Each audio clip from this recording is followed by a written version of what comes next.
자, 프리미어리그 이제 개막을 앞두고 우리가 프리뷰를 하고 있습니다. 두 팀 빼고 네 팀만 본다고 그랬잖아요. 네. 맨체스터 형제들은 다음 주부터 스타트하니까 우리가 아스날이랑 리버풀은 봤고 오늘은 토트넘이랑 첼시를 보겠습니다. 네, 그렇습니다. 일단 토트넘부터 볼 텐데 토트넘은 에버튼이랑 경기를 해요. 네. 기대됩니다. 왜냐면 에버튼의 영입세 근데 영입세 바로 나오지 않아요? 바로 나오진 못하겠지만 그래도 좀 기대가 돼. 네, 나올 것 같은데. 근데 손흥민 선수 보는 것만으로도 기대가 그럼요. 되니까. 자, 이거 일단 프리뷰를 해보려면 역시 지난 시즌을 봐야 됩니다. 네, 지난 시즌 성적 다 이 정도예요.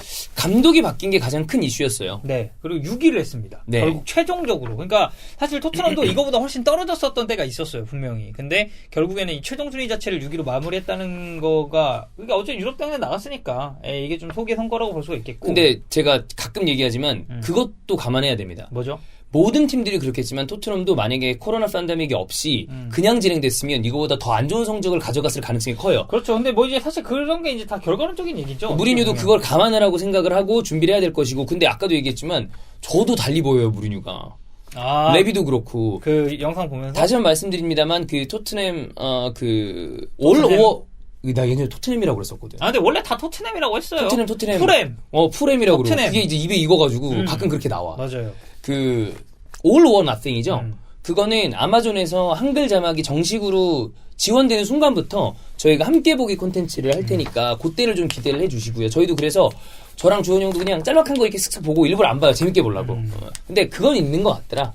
어쨌든 다큐라고 한다지만 가공이 들어가잖아. 그렇죠. 그러니까 뭐 조금은 좀 걷어낼 수도 있지 않을까. 근데 여튼 거기에 보여지는 무리뉴는 내가 생각한 것보다 훨씬 친근한 사람이고, 훨씬 멋있는 사람이고, 레비는 굉장히 사력 있고 섬세한 사람으로 보여요. 맞아요. 어쨌거나, 네.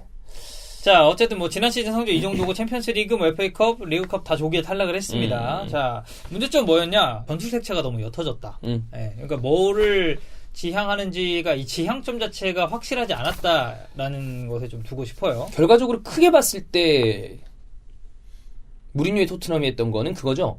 비대칭 백포. 그래서 네. 오른쪽 오리에를 윙어 내지는 오른쪽 미드필더처럼 올려놓은 상태에서 사실상의 백스리 형태로 진행이 됐고, 그 다음에 손흥민은 반대로 왼쪽에 수비적인 롤까지 같이 함께 해야 되는 상황을 맞아요. 맞이를 했습니다. 근데 이게 결과적으로 초반에는 별로 안 좋았었다는 게 이제 문제가 좀 됐었고, 뭐 두 번째는 사실 이 수비진 자체가 전체적으로 만족스럽지 못했다. 센터백 그리고 저는 좌우쪽 플레이 모두 좀 문제가 있었다고 봅니다. 다 안 좋았죠. 네. 네. 그 센터백 같은 경우는 베르통한 선수가 뭐 이제 물론 그 동안 해준 게 정말 많아요. 하지만 어쨌든 눈에 띄게 이제 폼이 하락을 했고, 토비 같은 경우도 그냥 평타. 그리고 뭐 다빈손 산체스는 불안한 모습이 있지. 네, 맞아요. 완전히 좀 안정감 있는 센터백이라고 볼 수는 없기 때문에 이런 부분에 있어서 토트넘이 상당히 좀 힘든 시즌이 아니었나라는 생각이 좀 있습니다. 그리고 저는 이 문제가 생각보다 토트넘 공격진에서 컸다고 보는 건 델라리가 너무 부진했다. 저는 이거는 어떤 거랑 엮어봐야 되는지를 생각을 해봐야 될 텐데 이따 뒤에 포인트에도 얘기하겠습니다만 델레알리가 부진했고 에릭센이 나갔습니다. 네. 물론 그 사이에 좋은 역할을 해준 로셀소가 들어왔습니다만 결국 이게 뭐냐, 파이널 패스를 찔러 넣어줄 수 있는 선수들이 부재했다. 그러면 그러니까 지금 토트넘의 수비진으로 봤을 때 실점은 불보듯 뻔한 상황이었단 말이야. 네. 그러면 공격을 더 세게 눌러줘야 되는데 그렇지 못한 상황들은 공격적인 파이널 패스를 넣어줄 수 있을 만한 선수가 좀 부족하지 않았나. 네, 맞아요. 그게 이제 전체적인, 그러니까 델레알리의 부진과 더불어서 전체적인 공격진의 문제로까지 어떻게 보면 좀 그렇죠. 번졌죠. 에릭센이 빠지고 델레알리는 부진하고 그제야 나중에 들어온 로셀소가 그 역할을 비교적 해줬고. 맞습니다. 네. 자, 그럼 토트넘 올 시즌의 스쿼드를 볼게요. 지금까지 오피셜이 뜬 기준으로만 저희가 이렇게 한번 만들어 봤습니다. 3명이죠. 호이비에르 들어왔고요. 맷도어티 들어왔고, 그리고 조하트가 영입이 됐어요. 조하트는 이제 서브로 갈 테니까. 네. 실질적으로 우리가 바로 볼 선수는 호이비에르랑 도어티가 될 거고, 오리에가 매각이 어떻게 될지 모르겠어요. 맞아요. 일단은 뭐 링크 같은 거는 꾸준히 있는데 이게 과연 어떻게 좀 마무리가 될지가 관건이고, 데니 로즈 같은 경우도 아마 나갈 것 같습니다. 근데 어떻게 될지는 아직 모르겠어요. 그러니까 좌측 풀백이 벤 데이비스, 데니 로즈, 세센용이 세 선수인데, 무리뉴는 지금 프리시즌 경기 조금 봤을 때 세센용을 좌측으로 쓰려고 하는 것 같긴 해요. 근데 이렇다고 해서 벤 데이비스, 세센용이 두 선수로 돌아간다고 하기에는 이게 사실 너무 무게감이 떨어지거든요. 벤 데이비스는 무게감이 떨어지고 세센용은 물음표. 그래서 이제 레길론 링크가 계속 있는 건데 과연 레길론을 데려올 수 있을까가 이제 관건인 상황에서 만약 오기만 한다면요, 지금 수비라인 좌우 풀백 되게 괜찮거든요. 근데 뭐 아직 이거는 저희가 조금 더 지켜봐야 될 문제라고 생각이 좀 들고, 공격진에는 아직까지는 뭐 뚜렷한 링크 같은 건 많이 없습니다. 이 해리케인 백업 스트라이커 링크가 있었는데 컬럼 윌슨이 뉴캐슬로 일단 가버렸고, 이제 그 이후에 이제 대두되고 있는 게 예전에 잠깐 나왔었던 뭐 디니라든지 이런 선수들이 있는데, 디니 백업으로 데려올 수 있으면 진짜 좋은데. 졸라 좋죠. 굉장히 좋은 자원인데.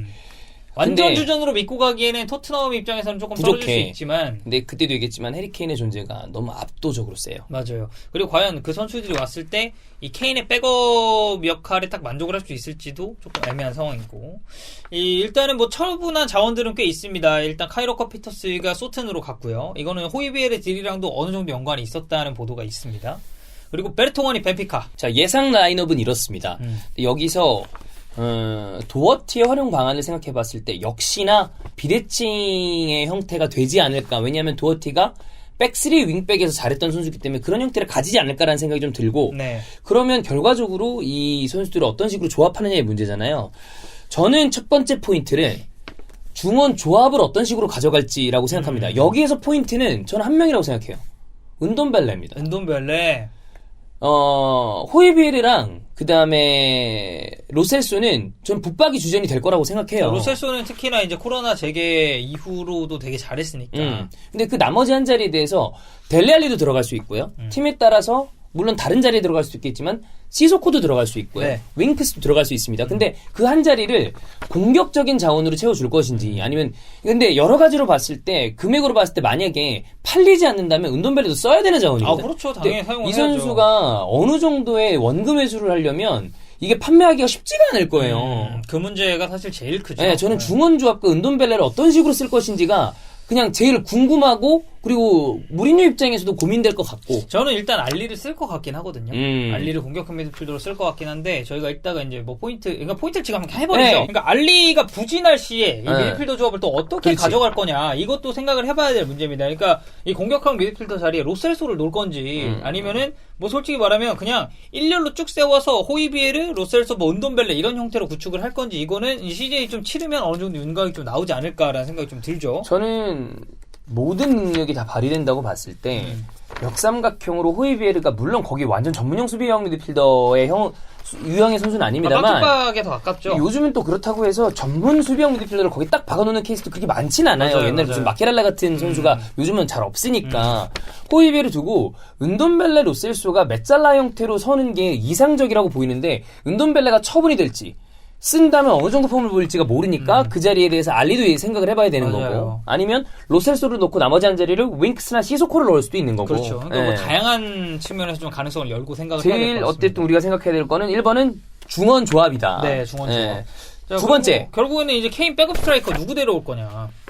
없이 갈 수는 없어요. 칼럼 윌슨 링크나 썼던 선수는 뉴캐슬로 갔고, 조슈아 킹은 맨유랑 계속 링크가 나고. 네. 그러니까 없이 갈 수는 없습니다. 있어야 돼요. 무조건 있어야 돼요. 근데 솔직히 말하면 저는 조슈아 킹이 케인 백업으로 온다?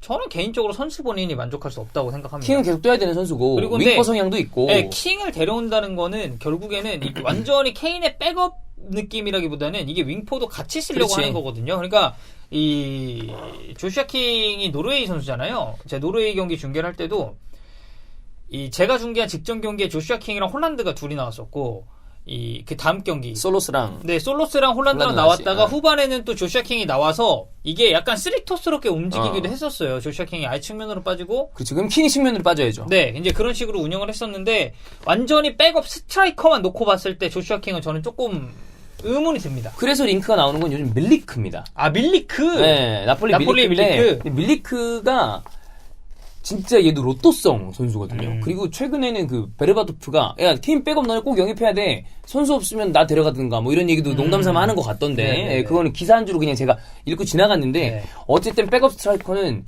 필수적으로 있어야 한다. 네, 무조건 특히나 있어야 된다. 최근 2시즌 동안 케인이 지속적으로 시즌 후반부에 부상을 당해왔습니다.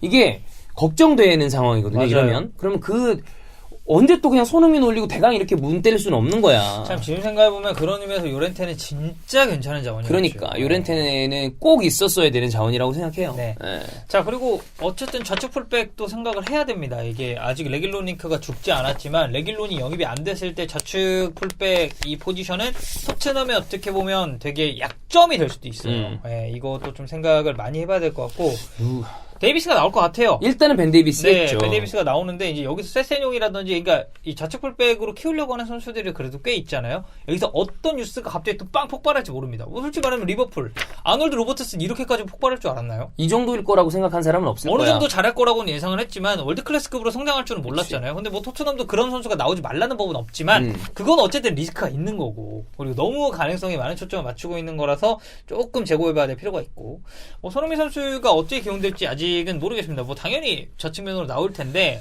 좌측면이든 우측면이든 중앙 미드필더든 왼쪽 윙백이든 센터포워드든 손흥민은 혹사 무조건 확정입니다. 그래서 그냥 혹사 좀 없이 갔으면 좋겠다. 그랬으면 나도 좋겠는데 네. 근데 이게 그것도 있어요. 손흥민 선수의 성향 자체가 모든 경기에서 뛰고 싶어하는 아주 승부욕이 강한 스타일이기 때문에 그리고 이게 나올수록 더 잘하는 스타일인 것 같아요. 그래요. 그러니까 그거 아주 너무 무리하지 않을 정도만 좀 조절해주면 좋겠다 정도지 손흥민은 본인의 스타일 그리고 무리뉴가 손흥민을 무조건 선호하거든요. 이거. 네네네. 그렇기 때문에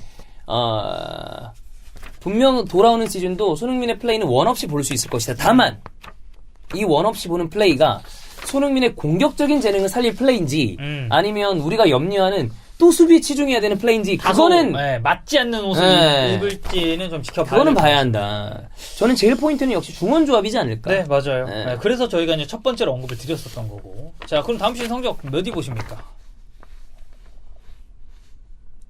그냥 순위를 예상하는 거잖아요. 네. 저는 챔스에 도전하는 6위. 저도. 저 6위. 네. 저는 딱 아스날이랑 비슷비슷할 것 같아요. 너 아스날이 어제 6위라고 그랬는데. 그러니까 비슷비슷할 것 같아요. 6위, 6위. 네, 6위 이렇게. 난 아스날을 비슷비슷. 5위로 한 거는 그냥 내가 아스날 팬이라 그런 거고 거기서 왔다 갔다 할 것 같아. 그러니까 유로파 리그가 현실적인데 네. 만약에 여기서 뭐가 터지고 조금 더 괜찮아지면 챔피언스 리그도 도전. 네, 약간 도전 음. 이런 느낌. 그렇습니다. 자, 토트넘은 요 정도로 우리가 좀 생각을 해봐야 될 텐데 역시 제일 중요한 건 또 손흥민 선수가 무탈하게 잘 해주는 그렇죠. 거고 네. 토트넘 팬들 입장에서는 그 생각도 물론 토트넘 팬들은 제가 봤을 때 굳이 김민재를 원할 이유는 없어요. 네. 그냥 한국인 선수가 온다 이거 말고는 저는 이상 이하도 아니라고 생각해. 근데 그냥 가면 또 좋은 것은 그렇죠. 네. 사실 우리야. 저희 그리고 보기 재밌잖아요. 또 네, 이제 좋지. 한국인이 많이 그렇습니다. 프리미어리그에서 뛰면은. 그것도 한번 또 마지막까지 기대를 한번 해보죠. 네. 네.